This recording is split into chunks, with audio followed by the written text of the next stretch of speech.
আসসালামু আলাইকুম। ওয়ালাইকুম আসসালাম ওয়া রাহমাতুল্লাহ। কেমন আছেন? আলহামদুলিল্লাহ, খুব ভালো আছি। আজকে ওই আমার ছেলে কোরআন ধরেছিল, তাই আমি একটু খুশিতে প্রত্যেক বাচ্চাদেরকে চকলেট খাওয়াবো ভাবছি। মাশাআল্লাহ। তো আমার ছেলেটা প্রত্যেককে বিতরণ করবে চকলেট। রোহান আছো? হ্যাঁ, প্রত্যেককে দুটো দুটো করে দিয়ে দাও। হ্যাঁ, ডান দিক থেকে ডান পুরো দিক থেকে দাও, ডান দিক থেকে দুটো দুটো করে দাও। ডান দিক থেকে দাও। আর দুটো করে দাও তুমি। প্রত্যেকটা গার্জেনকে বলবো যে আপনারা আসবেন, মক্তবে এসে খোঁজ খবর নেবেন বাচ্চারা কি করছে, পড়ছে না।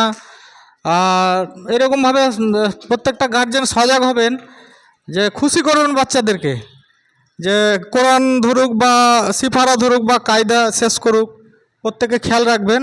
এসে খুশি করে খাওয়াবেন বাচ্চাদেরকে, উৎসাহ দিবেন প্রত্যেকটা বাচ্চাকে, বাচ্চারা এসে তাহলে পড়াশোনা করবে। চকলেট বা খেজুর দেবেন, এগুলো অনেক, বাতাসাটা বাদ দিয়ে দেবেন, বাতাসা দিবেন না, চকলেট খেজুর দেবেন, এগুলো অনেক ভালো।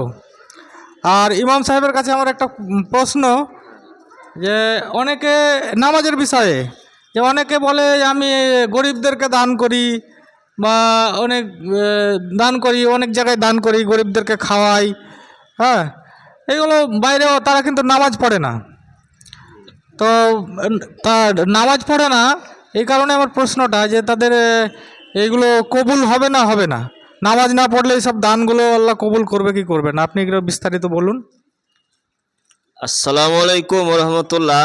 ভাইজান প্রশ্ন করলেন নামাজ পড়ে না অথচ অনেক দান করে বা গরিবের পাশে থাকেন, তাদের দানগুলো কাজে লাগবে কি না, এই বিষয়ে বিস্তারিত আলোচনা আছে। আমি সংক্ষেপে বলছি। আলোচনাটা হলো এই, যে আপনি যে দান করছেন বা গরিবের পিছনে থাকছেন বা গরিবের পাশে থাকছেন, সেগুলো একটা স্বভাব আছে, আপনি স্বভাব পেয়ে যাবেন। স্বভাব থেকে আপনি বঞ্চিত থাকবেন না, দান করার ফলে স্বভাব পাবেন।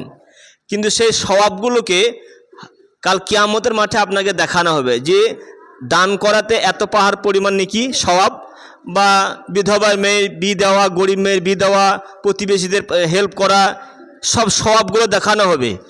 কিন্তু নামাজের হিসাব নিকাশ যখন আসবে, যখন আপনি নামাজ পড়বেন না, তখন কি হবে? ওই সমস্ত আমলগুলো কি হবে? ভালো আমল, ওগুলো কি হবে? হাওয়া মানসুরা, মানে ধুলুর মতন উড়ে চলে যাবে।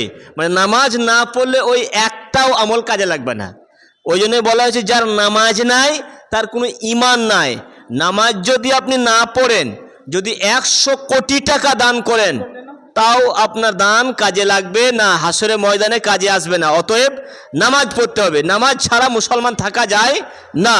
দিনী ভাই ও বোন যিনারা এখনও বেনামাজি আছেন, আপনারা অবশ্যই নামাজি হয়ে যাবেন। আশা করে উত্তর বুঝতে পেরেছেন। মাশাআল্লাহ।